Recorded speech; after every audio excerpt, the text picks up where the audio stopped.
ఆశ్చర్యకరమైన బైబిల్ పాఠముగా యెహోషువ గ్రంథము 3వ అధ్యాయం చదువుకుందాము. యెహోషువ వేకువను లేచినప్పుడు అతడును ఇశ్రాయేలీయులందరూ షిత్తీము నుండి బయలుదేరి యోర్దానుకు వచ్చి దానిని దాటక మునుపు అక్కడ నిలిచిరి. 3 దినములైన తరువాత నాయకులు పాళెంలో తిరుగుచు జనులకు ఈలాగున ఆజ్ఞాపించిరి, మీరు మీ దేవుడైన యెహోవా నిబంధన మందసమును యాజకులైన లేవీయులు మోసుకొని పోవుట చూసినప్పుడు మీరున్న స్థలములో నుండి బయలుదేరి దాని వెంబడి వెళ్ళవలెను. మీకును దానికిని దాదాపు 2000 కొల మూరల ఎడముండవలెను.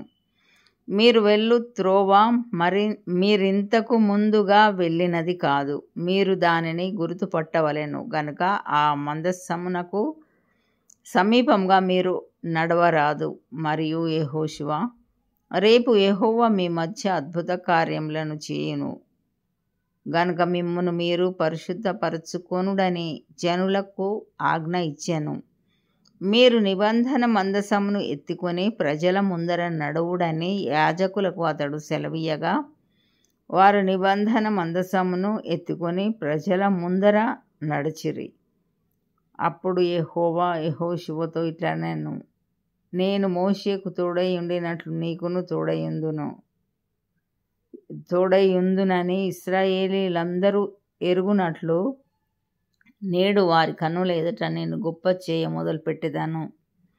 మీరు యోర్దాను నీళ్ల దరికి వచ్చి యోర్దానులో నిలువుడని నిబంధన మందసమును మోయు యాజకులకు ఆజ్ఞాపించుము. కాబట్టి యెహోషువ, మీరు ఇక్కడికి వచ్చి మీ దేవుడైన యెహోవా మాటలు వినుడని ఇశ్రాయేలీయులకు ఆజ్ఞాపించి వారితో ఇట్లనెను, సర్వలోకనాథుని నిబంధన మందసము మీకు ముందుగా యోర్దానును దాటబోచున్నది గనుక జీవం గల దేవుడు మీ మధ్యనున్నాడనియు ఆయన నిశ్చయంగా మీ ఎదుట నుండి కనానీయులను, హిత్తీయులను, హివ్వీయులను, పెరిజీయులను, గెర్గేషీయులను, అమోరీయులను, యెబూసీయులను వెళ్లగొట్టునని దీనివలన మీరు తెలుసుకొందురు.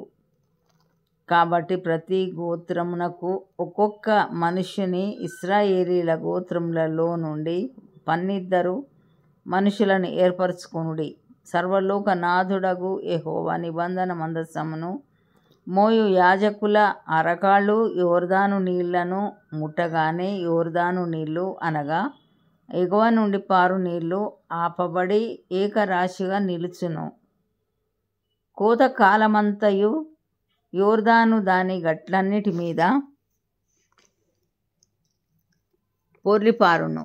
నిబంధన మందసమును మోయు యాజకులు జనులకు ముందుగా వెళ్ళగా యోర్దానును దాటుటకై జనులు తమ గుడారములలో నుండి బయలుదేరిరి. అప్పుడు ఆ మందసమును మోయువారు యోర్దానులో దిగిన తరువాత మందసమును మోయు యాజకుల కాళ్ళు నీటి అంచున మునగగానే పైనుండి పారు నీళ్లు బహుదూరమున పారెస్తాను నున్న ఆదామను పురమునకు దగ్గర ఏకరాశిగా నిలిచెను. లవణ సముద్రమును అరాబా సముద్రమును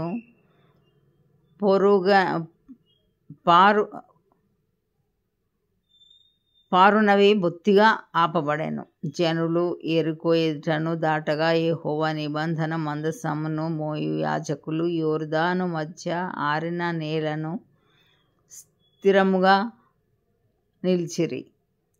జనులందరూ యోర్దానును దాటుట తుదముట్టు వరకు ఇశ్రాయేలీయులందరూ ఆరిన నేల మీద దాటుచు వచ్చిరి. ఇంతటితో ఇది నా కొరకైన బైబిల్ పాఠము సరి.